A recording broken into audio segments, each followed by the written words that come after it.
This is about Barbie the doll, and this tracks her progress from her launch in 1959 all the way through to today.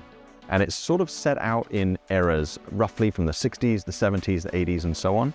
And it really sort of traces how the doll and the brand are a bit of a reflection of what was going on in society and pop culture at the time.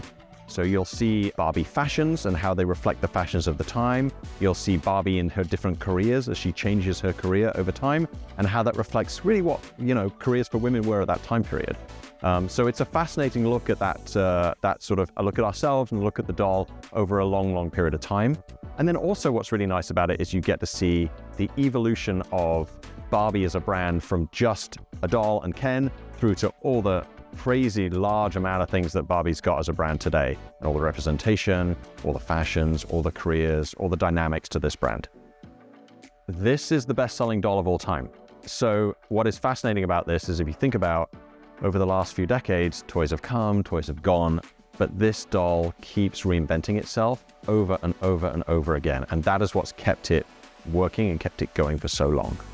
And what the exhibit shows is you can get to see that reinvention. You can see when her face changes, you can see when the skin changes, you can see when the body styles change. So it's really fascinating to look at why this has lasted and endured through so many generations of children.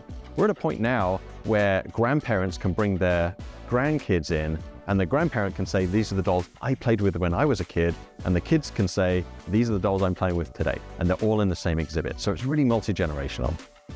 No matter who you are, there's going to be a point at which you remember Barbie. Either you played with it, or you were aware of it, you knew somebody else that had the dolls, or it just became part of who you were as a kid, So because everyone has a time period, you can find your time here, and you can find the point at which either the dolls you played with would be here, or you remember other people playing with the dolls or wearing that crazy stuff, whether it was the 80s or the 90s or the 70s.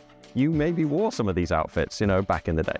So I think everyone can find a little bit of something from their childhood throughout this exhibit.